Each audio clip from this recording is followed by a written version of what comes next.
Criatividade, artes manuais, ideias transformadoras e inovação. Está começando mais um Ateliê de Negócios. Seja muito bem-vindo, seja muito bem-vinda. É muito bom ter você aqui conosco. E olha, hoje vamos conhecer o universo do Zé Mário. Ele é um artesão que decidiu empreender na produção de peças e acessórios em couro legítimo para bicicletas. E aí, para analisar o trabalho do Zé Mário, nós vamos conversar com Eládio Toledo, que é especialista em varejo e consultoria e fala com a gente lá de São Paulo. Bom, mas antes, vamos conhecer então a empresa do Zé Mário chamada SRD Brasil. Vamos ver. Meu nome é Zé Mário, tenho 35 anos, eu sou artesão na SRD e tenho formação em publicidade. Tenho 2 moleques e hoje em dia, há 10 anos já eu vivo do meu trabalho fazendo essas peças customizadas para bicicleta.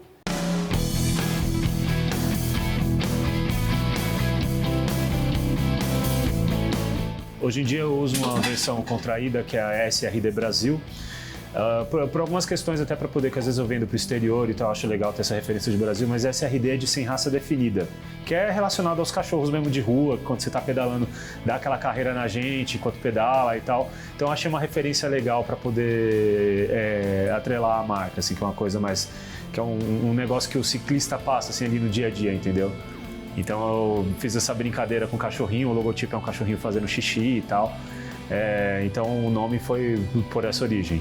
A ideia do logo e o nome vieram meio juntos, assim, eu fiquei pensando em qual nome dá para a marca e quando eu pensei no nome sem raça definida, já veio a ideia do cachorrinho fazendo xixi junto e eu acabei criando o logotipo, né, porque eu trabalhava bem mais ativo como designer, foi rapidinho ali para rabiscar um pouco no papel, depois vetorizar e a marca nasceu.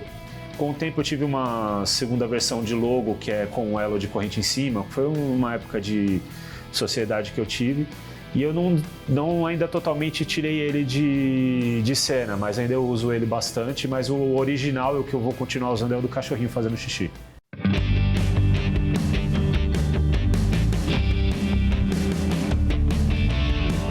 O que me encorajou foi na época que eu me mudei para São Paulo, eu sou de Guarulhos e fazia faculdade aqui em São Paulo. Aí quando eu acabei a faculdade eu me mudei para cá e comecei a andar de bicicleta na cidade, né? Quando eu conheci a minha esposa, na época ela era minha namorada, meu sogro me deu uma Caloi 10, para quem pedala, assim, conhece uma das bicicletas mais icônicas do país. E ela estava toda velha e eu quis reformar ela. Quando eu comecei a reformar, eu ficava vendo um monte de referência, de cor, de acabamento, e eu via muitas bicicletas com acabamento em couro legítimo na bicicleta. Eu achava bem bonita a combinação do azul com o marrom. Só que quando eu fui comprar, era extremamente caro, como até hoje as marcas que são importadas, né, de couro. Então eu resolvi testar eu mesmo, pegar um pedacinho de retalho de couro numa tapeçaria e começar a brincar com couro. Como eu não tinha prática, ficou horrível o negócio, né? Aí fiz aí eu, apesar de tudo, fiquei mega orgulhoso e tal, mas aí pegou o bichinho, mordeu, eu fui aprendendo a mexer com couro. E estamos aqui até hoje aí fazendo as coisas e aprendendo ainda, né?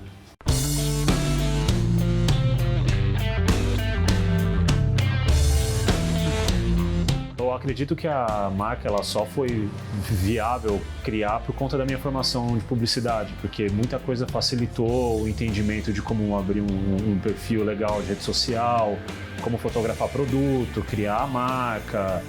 Então, muito dos trabalhos que eu preciso fazer no dia a dia ali, que é relacionado à publicidade e marketing, eu já tenho um background que me facilitou executar, né, na hora de manter várias coisas, o próprio e-commerce na hora de montar. Então, acho que metade do trabalho que eu tenho dentro do ateliê é relacionado à minha formação, entendeu? E a outra metade é essa parte manual, de aprender a mexer com couro, etc. Mas foi indispensável ter tido a formação de publicidade para poder eu conseguir viabilizar a marca ali no meu dia a dia.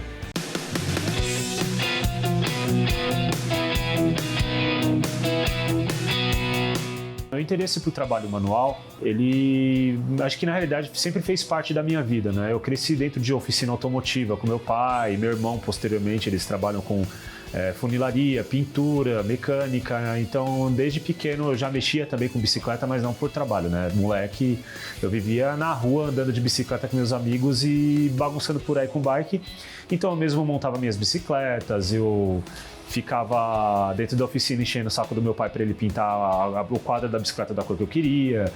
E posteriormente, quando eu comecei a trabalhar, eu entrei como office boy num laboratório protético e depois eu comecei a trabalhar como protético mesmo.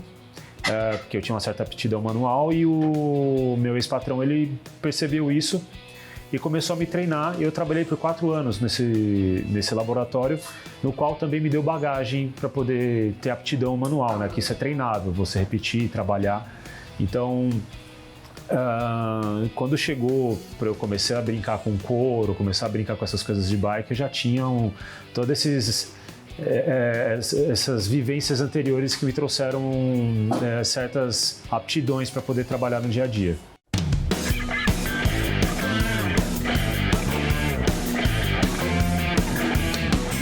Quando eu comecei a fazer essas peças para bicicleta, eu descobri um artesão australiano, o nome dele é Mick Peel, e ele fazia, na época que eu comecei a mexer com isso, ele já fazia uns 4, 5 anos esse tipo de trabalho.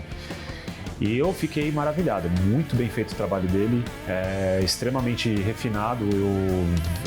Uma peça ou outra eu consigo chegar no nível que o cara faz, porque trabalho manual não tem essa, né? Tipo, não sai sempre igual. Você tem que estar inspirado, o tipo do material, enfim. Claro que eu já evolui bastante, mas ele foi uma das primeiras inspirações. Só que conforme passou os anos, você começa a olhar para tudo que é feito à mão e principalmente com o material que você trabalha. Bolsa, tênis, sapato, roupa, até mobília. Você começa a ver umas mobílias de época, aqueles baús que em outras épocas, quando o pessoal fazia viagem, usavam uns baús para poder carregar as suas roupas, né, a bagagem. Então você começa a pegar a referência daqui, dali. Interior automotivo também é um nicho muito legal que tem artesãos de altíssimo padrão, então você pega a referência de diversos lugares na realidade, né? Então a parte técnica eu tenho diversas fontes de aprendizado e você vai trazendo isso tentando aplicar na bicicleta, né? A combinação de cores, texturas, tipos de finalização. Às vezes o cliente quer uma bicicleta com um ar mais esportivo, então eu procuro olhar muito nas combinações de cores de carro esportivo.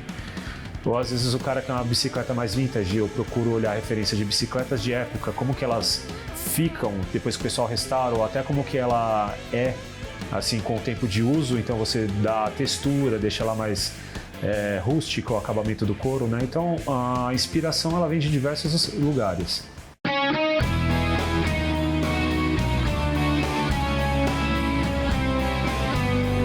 Quando eu comecei a fazer os primeiros selins, as primeiras peças, eu tinha umas 3 ou 4 unidades e eu colocava em grupos de Facebook, Instagram, para mostrar mesmo, né, ali que eu estava começando a fazer. Então tem bastante aqueles grupos de bicicletas que eu postei a foto para o pessoal ver como tinha ficado minha bicicleta e uma moça se interessou. E eu disse para ela que eu tinha um conjunto de selim de bicicleta e as fitas para o guidão. E eu falei, mas não está muito bem feito, mas você quer? Ela falou, não, eu quero, ainda assim eu quero. E foi quando eu fiz a minha primeira venda. O meu carro-chefe, ele realmente é o selim da bicicleta e as fitas de guidão ou a manopla, né? Que são os 2 pontos de contato. Esses foram os primeiros que eu fiz e ainda hoje são os que mais vendem.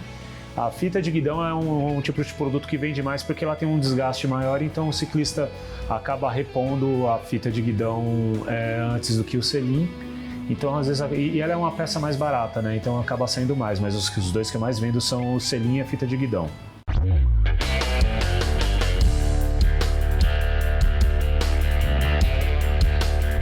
Olha, quando eu comecei a fazer, era mais por uma questão estética, as peças, né? O selim, a fita de guidão.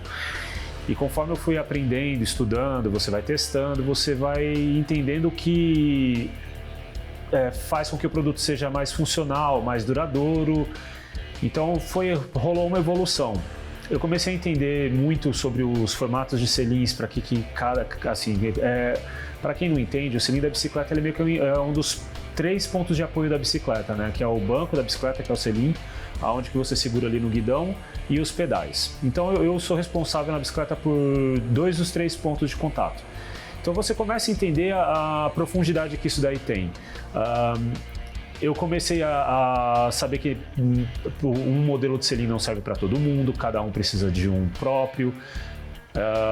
Você também começa a entender que nem todo tipo de couro é legal para esse tipo de uso. E então você vai aprendendo a usar todos os materiais que você tem à sua disposição para fazer a escolha certa para cada tipo de ciclista, no caso. E o tipo de matéria-prima, por exemplo, a pele, antes eu usava, por uma questão ambiental e de durabilidade, antes eu usava o couro cromo, que é o mais comum que tem no mercado, que você já pega ele pronto, ele já vem tingido, você usa, é mais rápido, só que ele tem, pro uso que eu faço, ele tem alguns defeitos. O primeiro ele não é um produto muito limpo assim na sua produção. O couro cromo ele é tratado com o cromo, que é um metal pesado, então após o tratamento do couro ele gera um rejeito ali, um substrato que ele é poluente, então os curtumes têm uma certa dificuldade, tem todo um processo para poder dar descarte para isso, que eu entendi que não era legal. E eu descobri que o couro atanado, que ele tem esse nome atanado porque ele é tratado com tanino, que é um tipo de ácido que você encontra em algumas cascas de árvore que são usados no processo para poder tratar o couro.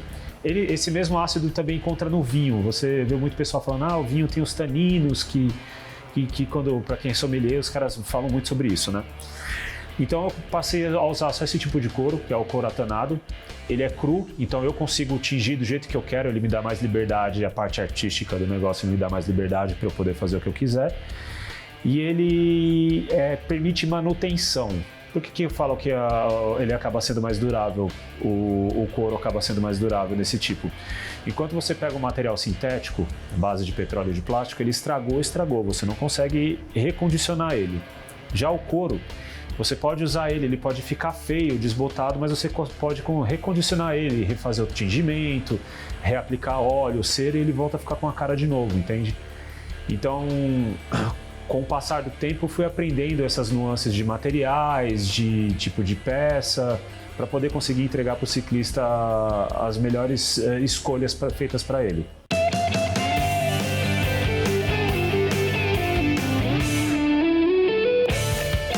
Eu possuo um colaborador, que é o Fábio, que ele é artesão, um amigo meu também ali, virou braço direito ali, esquerdo no caso, porque eu sou canhoto.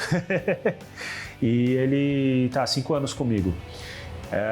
Ele entrou num período que eu tive uma sociedade e tal, e dissolveu a sociedade e eu consegui voltar a trazer ele para trabalhar comigo. E eu brinco ali que tipo, eu sou o caos e ele ali é a organização do negócio. Então ele me ajuda muito. Os dois fazem as mesmas coisas, basicamente, né? Eu e ele, nós dois produzimos as peças. Aí ele cuida um pouco mais ali de fazer envios, controlar ali a produção, e eu faço a parte de redes sociais, falar com os clientes. Então cada um faz um pouquinho, fora a parte de produzir, mas os dois são artesãos, então os dois fazem as mesmas peças ali, tem as mesmas técnicas ali para produzir. A minha rotina de trabalho ela é bem convencional, assim. Eu já tentei outros formatos, mas não tem como, cara. A vida funciona no horário comercial.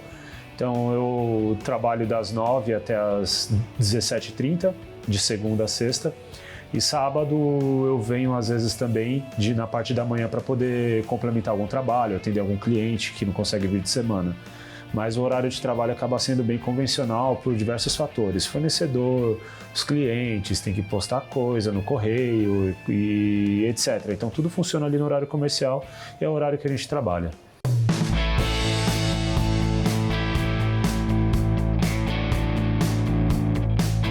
O nosso fluxo de trabalho depende do tipo de pedido. Eu vou explicar um pouquinho assim que a gente tem duas formas de trabalho. A primeira a gente tem os nossos produtos, que são de linha própria, Só que a gente já fez muitas vezes estoque de peça e ficava parado e não vendia porque o cliente queria outra cor, porque como é muito customizável, nem sempre sai a mesma peça. Então a gente trabalha sob encomenda. E como funciona? Eu tenho um e-commerce que o cliente fecha a encomenda por lá, ela entra pra gente, a gente geralmente tem uma fila ali de uns 20, 25 dias úteis ali entre a solicitação e a gente postar o pedido feito ou ele vir instalar a peça. E tem uma outra entrada de trabalho que é o seguinte: como o selinho é uma coisa muito pessoal em termos biomecânicos, a peça precisa ser adequada para o ciclista, às vezes o ciclista não quer trocar de peça por uma outra porque ele pode ficar com medo de errar o modelo ou de fato acabar errando e não sendo confortável para ele. Então ele, quando acha um selinho que é adequado para ele, ele quer manter o máximo possível aquela peça. Então muitas vezes o cliente manda o próprio selinho para a gente para poder reformar ele ou até customizar. Porque, por exemplo, o cara tem uma bicicleta vermelha e ele se adequou com um selim que é amarelo ou é azul e não tem nada a ver com a bicicleta. E aí a gente pode refazer essa customização para ficar mais fechadinha com a parte estética da bicicleta. Ou até mesmo o ciclista em alguma prova ou em algum passeio, ele caiu, ralou o forro do selim e ele quer refazer. Aí ele manda pra gente, a gente refaz. E aí tem toda essa logística dele. Manda pra gente, a gente faz e envia de volta pra ele.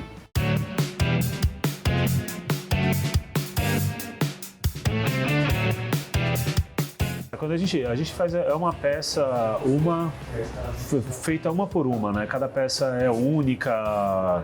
Ela também é uma das outras brincadeiras com o nome sem raça definida, né? Que vira-lata, ele é tudo meio parecido, mas cada um tem uma característica própria, que é uma das brincadeiras também com o nome. Então, o produto manual é assim, cada um que você faz é um diferente do outro, por mais que eles sejam parecidos.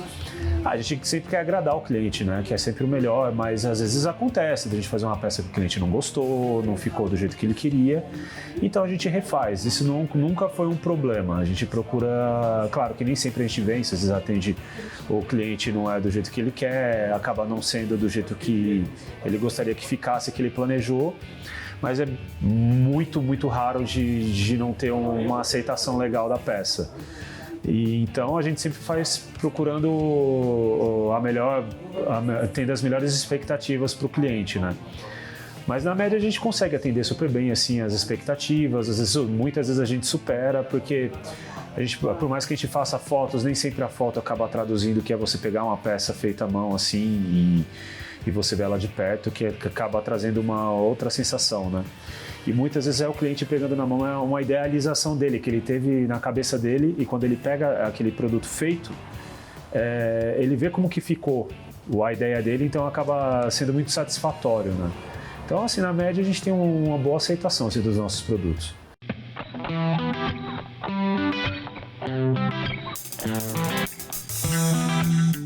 Dentro do nosso ateliê, a gente usa diversos materiais.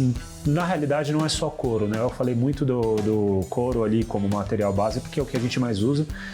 Porém, eu também faço outros tipos de produtos para bicicleta, que são algumas bolsas para carregar roupa, comida, ferramenta. Quando tem muito ciclista que faz viagem de bicicleta, ele precisa levar essa bagagem. Então, a gente faz sob medida algumas bolsas também, para o ciclista levar isso daí. Então, além do couro, a gente usa também lonas, a gente usa forros de nylon, a gente trabalha com costura, colagem, a gente faz como o tingimento é feito aqui. Eu uso muito tintas, desde tintas feitas aqui à base de etanol, que é um produto mais limpo, que ele tem pouco impacto ambiental, como tintas à base d'água, acrílicas. Então a gente tem uma diversa gama de produtos, né? Mas os que a gente mais usa é couro, tingimento, linha, cola, e de matéria-prima é isso. E os tecidos também, né? Que são as lonas e os forros em nylon, além de zíperes, etc. Eu sempre tenho algumas peças prontas, não com o intuito de vender, mas sim do cliente, quando chegar aqui, ele conseguir ver algum produto na mão para ele poder ter uma ideia de como que é as nossas peças. Às vezes dá certo de ser de acordo com o que ele quer, mas eu acabo fazendo muito sob encomenda por diversos fatores. O cliente precisa de um modelo específico de selim para ser de acordo com a largura do isquio dele, né, que é uma questão anatômica. Ele quer uma cor específica, com detalhes específicos, Então eu já tentei colocar um dinheiro para poder ter estoque pronto, mas muitas vezes a gente acaba ficando com esse material parado e girando outras coisas de outras cores, e então eu preferi fazer mais sob encomenda. Acaba sendo mais viável para a gente, porque o fluxo de caixa nosso é pequeno, então não tem muito dinheiro também para poder ficar empregado em peças paradas por muito tempo.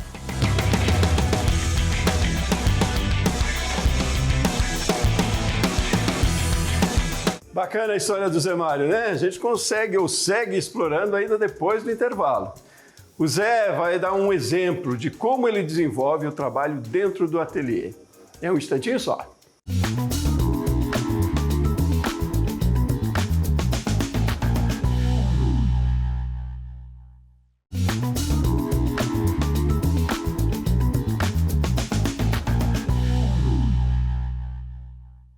De volta com o Ateliê de Negócios e o empreendimento do Zé Mário. Ele decidiu investir no trabalho de artesão e hoje possui um ateliê especializado em produzir acessórios de couro legítimo para bicicletas. E aí nesse bloco vamos conhecer um pouquinho do trabalho manual desenvolvido pelo Zé. Vamos ver. O mercado de bicicleta, ele teve um crescimento muito exponencial nos últimos anos aqui no Brasil. Antes a bicicleta ela era vista apenas como lazer ou esporte, certo? Mas aos poucos ela tem sido encarada também como mobilidade urbana. Assim, nas grandes cidades isso acaba tendo esse tipo de percepção nova, e é muito bom porque aumenta muito a quantidade de ciclistas usando, desafogando um pouco o trânsito, toda aquela questão. Mas como qualquer mercado, ele tem seus altos e baixos, né? Ao longo da pandemia, como as pessoas estavam ficando em casa com ansiedade, precisavam fazer alguma coisa, acabaram vendo a bicicleta como uma fuga, né? Uma forma de praticar alguma atividade que fosse de forma individual, e então a bicicleta teve um crescimento muito grande durante a pandemia. Mas eu percebo que a gente tem o quê? Tem um ano e meio, 2 anos que começou as coisas voltarem um pouco para a normalidade. Esse ano de 2023 ele tem sido um ano bem instável, ele tá tendo muito altos e baixos. Tem mês que é muito bom, tem mês que não é. Algumas coisas eu atribuo a alguma coisa que eu não fiz corretamente em termos de venda, de entrega, etc. Mas tem outras coisas que fogem do meu controle, né? Então é a questão de mercado. Você vai ver marcas gigantes que produzem bicicletas ou componentes reportando quedas razoavelmente grandes de vendas, mas esse ano não está sendo um ano muito bom. Mas se você olhar para alguns anos atrás, o que era a bicicleta comparado ao que é agora, a gente teve um crescimento bem grande, assim, né? A gente, apesar da retração, a gente não voltou para o patamar que era anterior.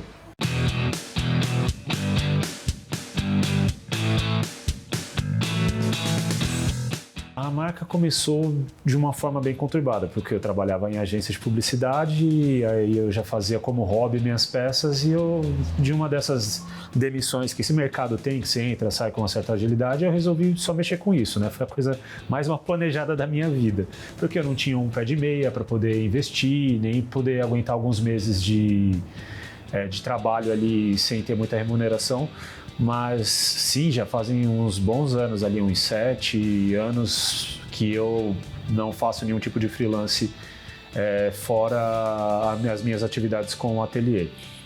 É assim, trabalhar por conta mês vai ser bom, mês não vai ser bom, e você tem que aprender a segurar o dinheiro na hora certa, porque em algum momento ele vai fazer falta. Mas às vezes, enfim, às vezes ele tem, às vezes não tem, mas sim, eu já sobrevivo há uns 7 anos só da SRD, e o que eu procuro fazer? Eu entendo que o meu tipo de trabalho ele não precisa ficar exclusivamente em bicicleta. Eu posso fazer outros tipos de produtos, atender algumas demandas diferentes.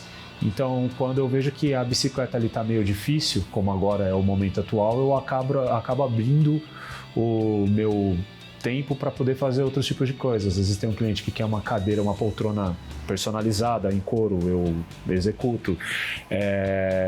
Eu tenho alguns produtos que não são relacionados a bicicletas, que eu procuro dar algum enfoque maior, como carteira, cinto, bolsa.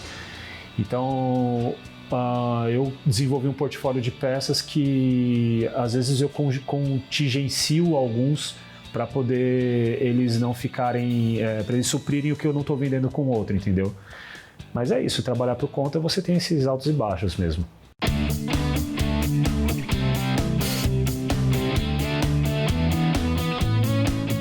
O lugar que a gente mais vende aqui em São Paulo, por diversos fatores. Uma porque eu estou aqui, outra porque atualmente no Brasil eu acho que é o maior polo, maior concentração de ciclistas com esse, digamos, essa primavera de ciclistas que teve no Brasil nos últimos anos. O São Paulo é a cidade que eu mais vendo, mas eu entrego para todo o país aqui no Brasil por transportadora, bem como eu já fiz e faço encomendas para o exterior. Eu tenho muitos clientes nos Estados Unidos. Eu tenho clientes em Portugal, tenho clientes na França, Itália, Singapura. Teve uma época que eu vendi para uma parcela de clientes de Singapura, eu fiz algumas encomendas para lá. Mas para o exterior a gente tem algumas dificuldades de vender, que é o valor do frete. Às vezes ele fica muito superior que o valor do nosso produto. Então os países que provavelmente têm mais fluxo de entregas, onde que quando eu faço a cotação que acaba dando mais certo de eu enviar peças, né? Então, esses lugares que eu falei, Estados Unidos, Europa, funciona super bem. Mas quando você vai para países como Austrália, China, que já tive alguns pedidos para esses países assim mais afastados, eu já cheguei a cotar frete, por exemplo, para os Emirados Árabes, ficou R$ 1.500 um pacote do tamanho de uma caixa de sapato. Então é totalmente inviável mandar para lá.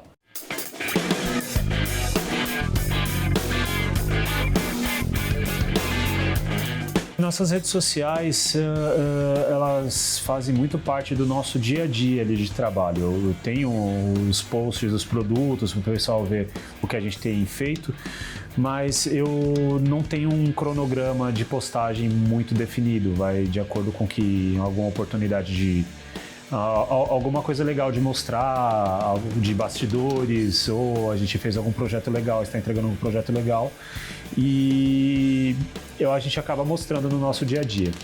Eu procuro usar algumas estratégias em termos de questão de horário certo para postar, que eu sei que vai ter uma visibilidade melhor.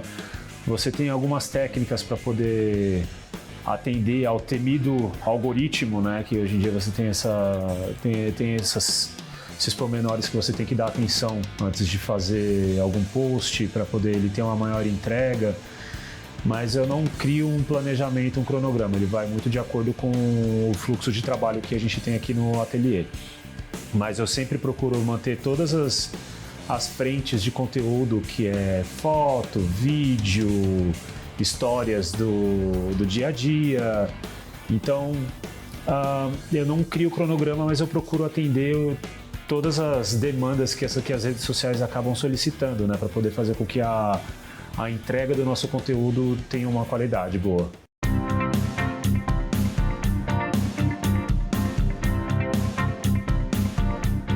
A minha principal dificuldade como empreendedor é que você precisa ser multifuncional, né? E nem tudo você tem aptidão. Eu tenho aptidão para a parte mais estética, a parte de produção, a parte de cuidar de uma rede social. Eu consigo lidar muito bem com isso, mas eu não sou uma pessoa que tem uma capacidade muito boa a parte de gerenciamento administrativo é difícil para mim. Nesse aspecto eu tenho sorte que muita coisa o Fábio, que trabalha comigo, ele me dá um suporte em alguns aspectos, mas nem tudo ele também consegue fazer. Então, se tem todo negócio, toda pessoa tem ali o seu calcanhar de Aquiles, e o meu mais essa parte administrativa, né? Onde que eu acabo falhando mais e sempre procuro tentar dar mais atenção, porque sempre dou umas escorregadas. Mas assim, a parte de produção, de conteúdo, de criação, eu consigo lidar muito bem. Essa parte administrativa é onde que eu acabo sofrendo um pouco mais. E é um trabalho bem complexo, assim, né? Você te demanda muito.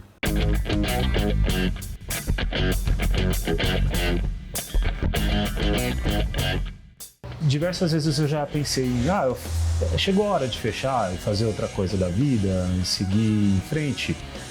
Já pensei, vira e mexe, você pensa, sabe quando dá aquele excesso de problemas ali que vira e mexe acontece num pequeno negócio? Você pensa, cansei, vou fechar isso aqui e vou fazer outra coisa. Daí você olha, tá, eu vou fazer o quê? Por mais que você tenha formação, já ficou muito tempo fora do mercado e você já conhece também os percalços que o mercado que você atuou já tem também, e aí você olha para o seu negócio e fala, não, acho que eu prefiro continuar aqui mesmo. Eu acho que hoje em dia eu não penso tanto em fechar, mas eu tenho pensado muito em tentar resolver os problemas que me fazem ter dor de cabeça no meu trabalho para eu continuar com ele, entende? O que eu fico ponderando é, eu vou conseguir resolver esses problemas ou vai ser só mais um empurrar com a barriga para frente? Então acho que eu penso mais se eu vou conseguir consertar as coisas que me incomodam no meu negócio e continuar com ele, do que eu pegar e fechar logo de cara. Acho que está mais nesse aspecto.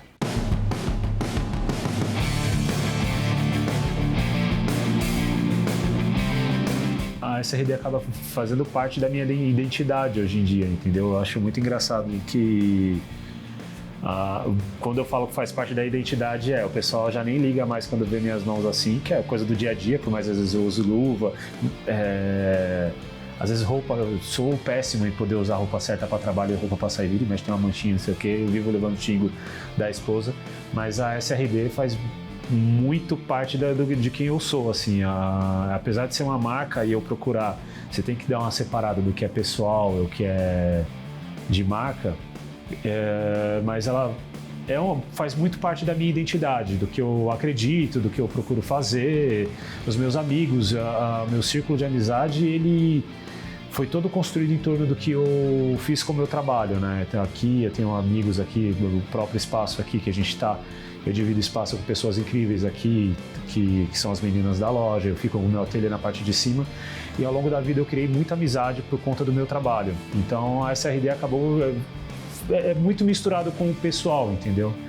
Como é uma coisa pequena, é onde que eu sobrevivo, eu faço as coisas, então é uma parte da minha personalidade, é uma parte do meu dia a dia ali. Então acho que a SRD é mais ou menos isso.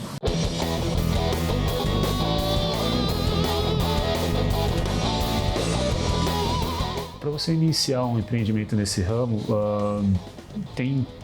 isso é uma característica engraçada do meu ateliê. Eu tenho duas frentes muito grandes. Você tem a parte que é manual, que é trabalhar com couro, que é produzir manual, que é o que a gente faz. E tem o outro lado que é o lado da bike, né? E ambos te exigem que você entenda um pouco do que você está fazendo, pelo menos. Que você tenha um pouco de vivência ali do que você está fazendo. Quando eu falo isso daí, é meio que contraditório de quando eu comecei, que eu comecei ali como hobby. E sim, cara, você tem que pelo menos ter um pouco de preparo, que para mim eu fui muito errado em começar assim, sem nenhum preparo, sem nenhuma grana, sem pesquisar nada. Isso não é um bagulho legal, não é um negócio legal de você fazer. Você fazer assim, totalmente jogado, entendeu? Então você tem que ter um pouco de preparo, mas também não pensar demais, porque quem pensa demais acaba ficando parado ali no lugar e não vai para lugar nenhum. Você tem que ter um pouco de coragem e encarar os problemas que vão aparecer, porque vão aparecer. Então eu falo, você prepara um pouco, mas tenha mais do que preparo, tenha coragem para poder encarar os problemas, porque aí vai fazer parte do dia a dia seu. Ter problema de não ter grana, problema de você fazer alguma entrega que não funcionou do jeito que você queria, você vai lidar com insatisfações, vai lidar com dívidas, então você tem que estar com a cabeça pronta para poder lidar com o problema. Vai ter toda a parte legal, mas acho que o principal é não se desespere com problemas, porque eles vão fazer parte da sua vida o tempo todo. Eu vou mostrar um pouquinho agora assim, a gente falou num lugar bonitinho lá, mas é aqui onde que as coisas acontecem, no meio desse caos aqui, bagunça, sujeira, ferramenta espalhada para tudo quanto é lugar, porque quando a gente trabalha é assim, não fica tudo no lugar. Mas vamos lá, vou mostrar um pouquinho do processo dos dois produtos, quando a gente faz uma peça nossa e quando o cliente manda a própria peça para reforma.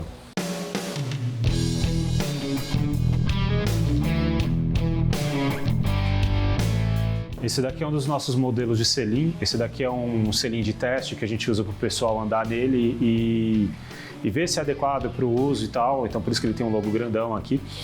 E esse é o nosso carro-chefe, né? Que é um dos carros-chefes, que é o selim, junto com as fitas de guidão. Isso daqui, quem vê esse bolinho fala, mas para que isso serve? Ele serve para esse modelo de guidão de bicicleta, no qual você pega essa fita para poder cobrir ele por inteiro, entendeu? Então, para sair disso daqui para chegar nesse daqui, a gente tem algumas etapas. Como é uma peça que eu já sei o formato dela, eu já tenho tudo arquivado, eu pego o modelo do forro, isso daqui é um molde, é um molde que a gente usa como base. A gente usa esse molde para poder recortar o contorno externo. Após isso cortado, a gente fixa ele com uns grampos para poder ele permanecer no formato dele. Aí a gente traz aqui para a bancada essa peça para a gente fazer o mosaico perfurado. Esses perfurados ele tem uma função tanto estética quanto uma questão funcional, que serve para quê? Para o couro respirar. Ele, quando você pegar uma chuva ou algo do gênero, isso daqui vai fazer com que esses perfurados vai fazer com que a pele respire mais fácil, então ela seque mais rápido, né? Então aqui, ó, você pega isso aqui, como é manual, vem aqui que eu vou mostrar aqui isso daqui, ó. A gente usa o formato aqui, padrão, coloca aqui na posição certa e ele é todo perfurado manual. Eu vou só fazer alguns aqui, olha, para poder ver, olha lá, os perfurados sendo transferidos para o recorte limpo. E aí dessa forma a gente repassa o desenho do molde para a peça que está sendo produzida.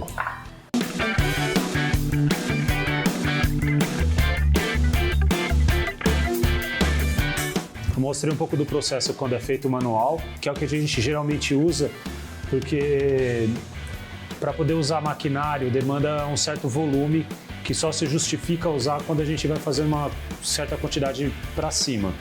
Então, no nosso dia a dia, a gente geralmente faz assim, os forros perfurados à mão, ou às vezes tem alguma alteração e tal.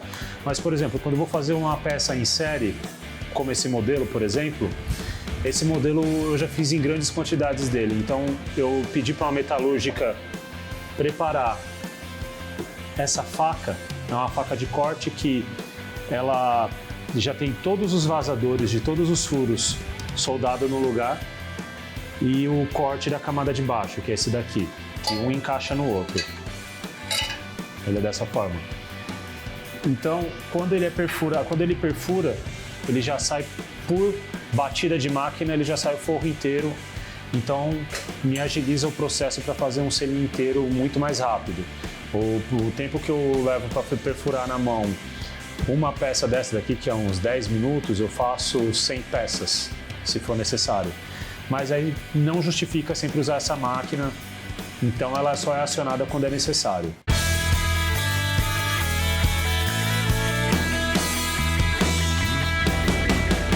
Eu mostrei um pouco do processo de perfurar.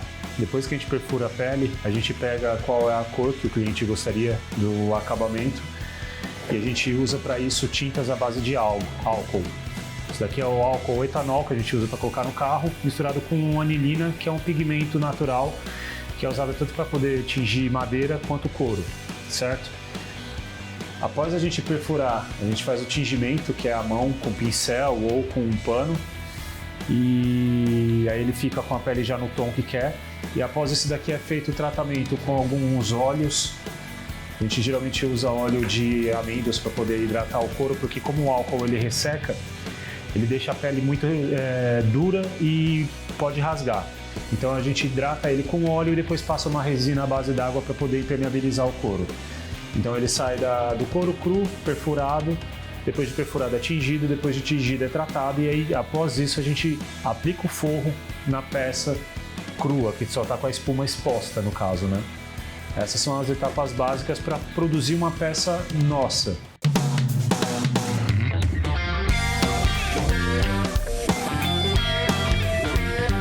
Quando é uma peça de um cliente já, a gente recebe o banco da bicicleta, o selim, geralmente com alguma avaria no forro, tá rasgado de encostar na parede ou porque caiu com a bicicleta. Então a gente usa a própria peça do cliente. A gente tira esse forro fora, fica como esse daqui, no caso, que só tá a espuma exposta do selim. E depois que tá com a espuma exposta, a gente cria o molde em cima desse modelo, faz esse trabalho que a gente fez aqui nos perfurados igual dos nossos produtos de linha e reencapa a peça. O selim, às vezes, ele chega danificado e ele volta novo. Como eu disse, muitas vezes é porque o cliente é adaptado com esse modelo e ele não acha mais para comprar, ou porque é uma peça cara, porque não são muitos baratos alguns modelos de selim e danificou, e ele quer dar uma vida útil maior para a peça. Então a gente refaz o forro porque toda a estrutura está boa e ele usa por mais vários anos a mesma peça. Muito bem, bom, a gente deseja, é claro, todo o sucesso possível para o Zé Mário e para o seu ateliê, né? Que não faltem clientes. Nós vamos para um rápido intervalo e aí a seguir vamos conversar com o especialista em varejo e consultoria lá de São Paulo, o Hiládio Toledo. O programa Ateliê de Negócios volta já já.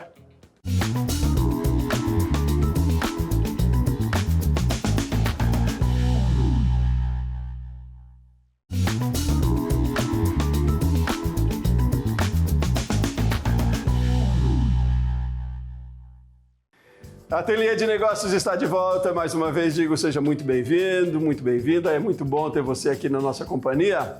Bom, e a nossa conversa agora vai ser com o Hiládio Toledo, especialista em varejo e consultoria, que fala com a gente lá da capital paulista. Hiládio, tudo bem? Seja muito bem-vindo. Obrigado, eu que agradeço a oportunidade, Sebastião. Que case, hein? Parabéns mais uma vez, hein? Pois é, história interessante, instigante, né, Hiládio? Queria mesmo uma leitura sua, em princípio aí geral, para a gente entender como você vê esse negócio dele, que tem muita criatividade, muito bom gosto, eu diria aí, né? Mas qual é a sua percepção? É excelente, né? Aqui em São Paulo, para vocês terem uma ideia, vocês sabem disso, nós temos um grave problema de mobilidade, né? E ainda mais você pegar uma bike e customizar, né? Realmente traz toda uma diferença. Ele, como designer, né? Ele realmente ele dá um upgrade nessas bikes, né? E é um mercado fantástico aqui em São Paulo. Hoje nós temos mais de 300 quilômetros de ciclovia em São Paulo. Transporte alternativo é sempre um bom negócio, a gente pode dizer, né? Quando se tem ideias para esse tipo de transporte ou para transportes alternativos que facilitem mobilidade, né? Agora, o Zé Márcio, para além de escolher o mercado, ele traz um diferencial grande aí no design, né? Nas peças personalizadas, trabalhando com couro. Esse diferencial aí você vê, Hiládio, que faz toda a diferença também, sendo redundante ao mesmo tempo, mas enquanto negócio, é interessante que se tenha um diferencial, né? Sim, sim. Artigos em couro, né? Realmente é uma pegada bem criativa, né?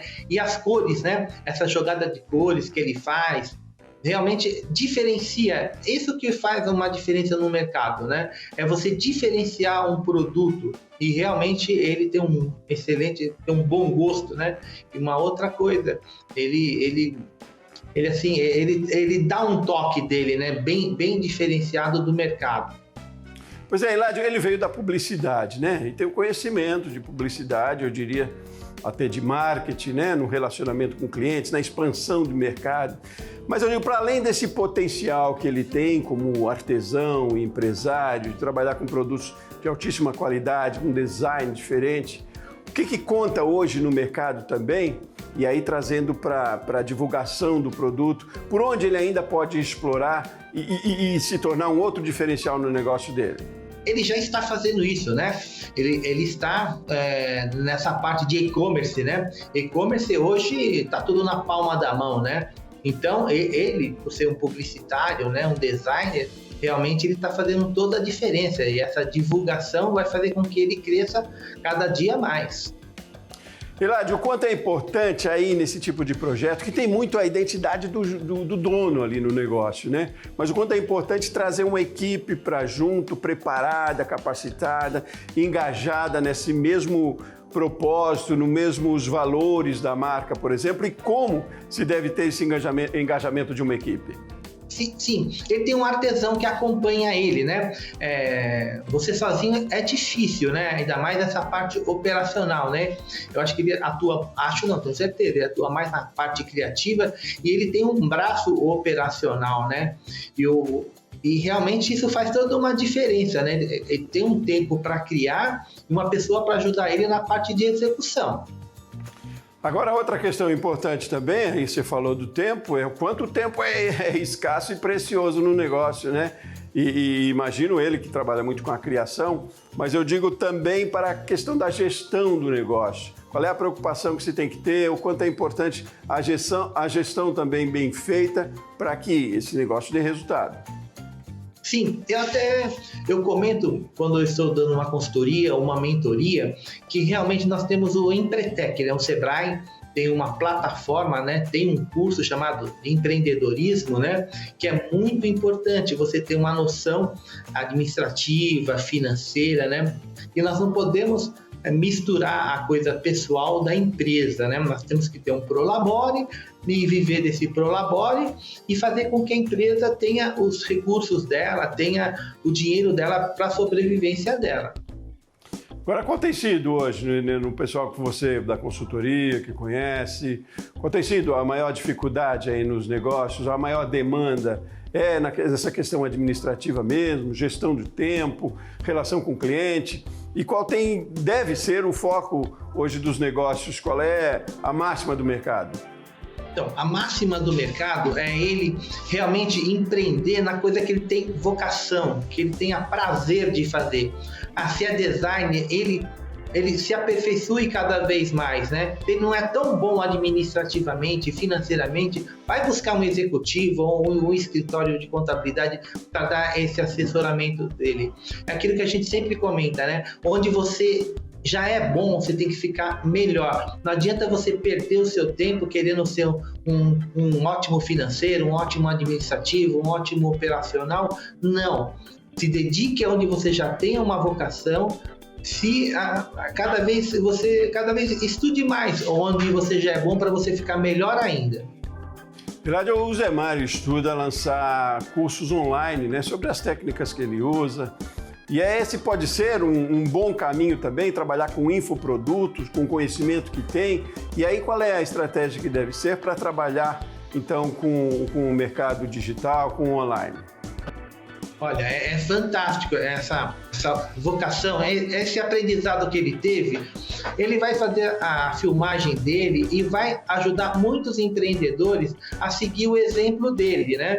E ele pode ter mais uma fonte de ganho, né? Como nós dissemos, mais um cestinho de ganho, né?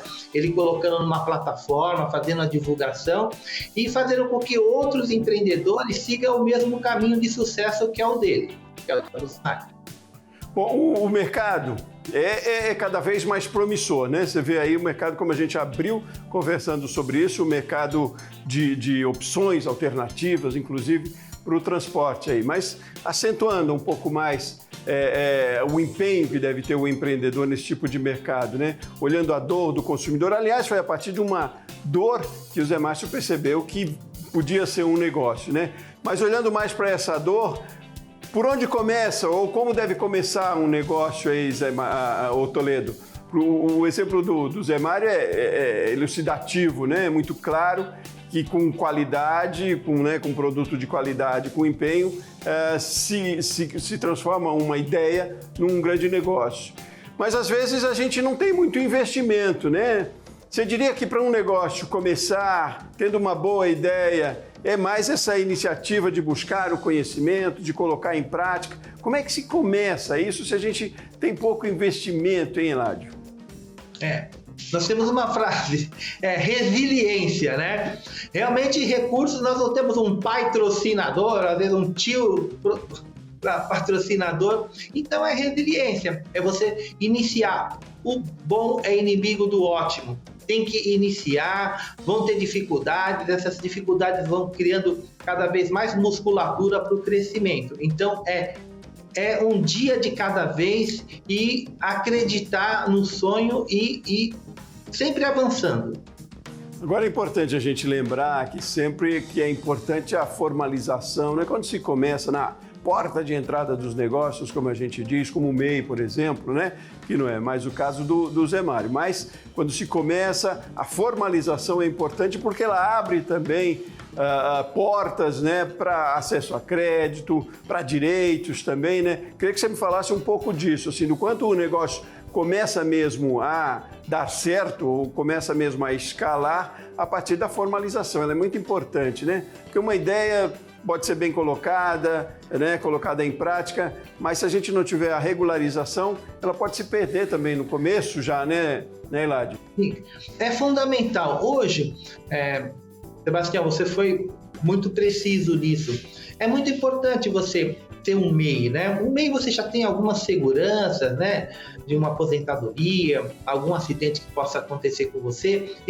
E é um investimento, tá? Não é um custo que você tem. É um investimento muito importante. Às vezes você participa de alguma licitação, mesmo você sendo pequeno, você pode fornecer para algumas empresas, até para o próprio governo. Então, essa formalização é muito importante. Você tem um CNPJ, né? Isso ajuda muito para você não perder oportunidades. E buscar conhecimento, né? Você fez referência à Empretec no início, o Sebrae sempre como auxiliar, como sempre, né, pronto a ajudar e buscar muita consultoria, né? A gente se munir de conhecimento já é um meio caminho andado, né, Eladio? É mais de meio caminho andado.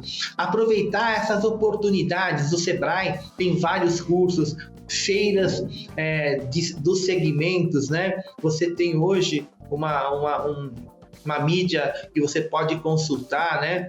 O Sebrae tem sido um aliado fantástico, né? Até índices, né? Ele sempre está passando informações, né? Então, é uma ferramenta que a gente não pode abrir mão de estar em eventos, estar vendo os nossos concorrentes, né? Então, isso é fundamental. Você adquirir conhecimento, isso já é realmente fundamental para o teu sucesso. Eladio, me fale da importância que tem hoje também. A gente tem batido muito nessa tecla aqui no canal Empreender, mas é sempre bom ouvir de especialistas, né? Da importância de se inserir de todo no mercado digital, né? Não digo só na venda online, não necessariamente, mas participar dessa revolução toda que estamos vivendo, digital, porque alguns empresários, e às vezes até no começo, pequenos, têm uma certa resistência. A gente fala muito de inteligência artificial agora e às vezes assusta, mas é imprescindível que tenhamos pelo menos essa abertura de adotar para os nossos negócios o digital, né? A digitalização como forma de facilitar processos, agilizar processos nos negócios e de comunicação mesmo, né? De estar próximo do cliente.